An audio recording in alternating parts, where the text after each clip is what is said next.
Sinabi ni Tim Cone na nasa filling out pa rin ang bagong itsura ng Gilas. Yan ang pag-uusapan natin sa video na ito kaya kung bago ka pa lang sa aking channel baka pwede ipakipindot subscribe button pati na notification bell para palagi ka updated sa mga susunod ko video. Salamat po. Inamin ni Gilas Pilipinas coach Tim Cone na nagulat sila sa mahusay na paglalaro ng Hong Kong sa first half ng kanilang FIBA Asia Cup 2025 qualifier noong Huwebes.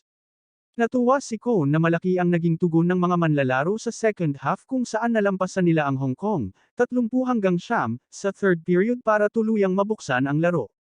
Komportableng nanalo ang bisitang koponan, 74-64.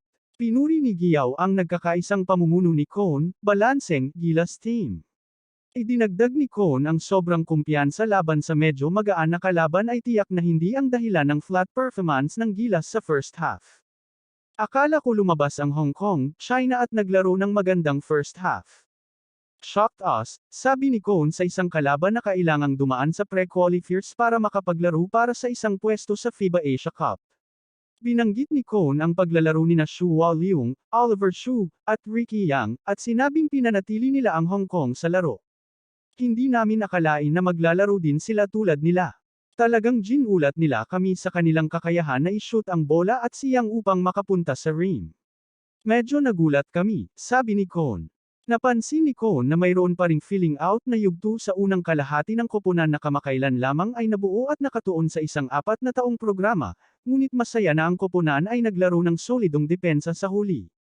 Akala ko medyo tentative na kami. Ngunit sa ikalawang kalahati, naisip ko na medyo nakaka-relax kami, naglaro ng mas mahusay na depensa, at nakatakbo ng kaunti.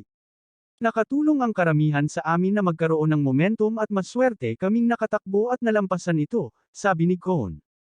Napansin din ni Cone ang presensya ng Filipino crowd na nagpatuloy sa kanila sa second half.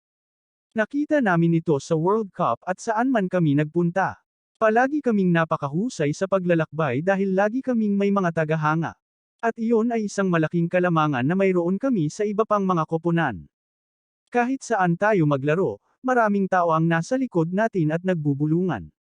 Alam namin na ginugol nila ang kanilang pinaghirapang pera para manood ng laro. Talagang pinahahalagahan namin sila. Akala ko sila ang mga dahilan kung bakit kami lumabas doon sa ikalawang kalahati, gumawa ng ilang magagandang paglalaro, at talagang natuwa sila ng husto at medyo nabuhayan kami ng loob at nakakuha kami ng kaunting momentum. That kid our runaway in the third quarter, ani Cone.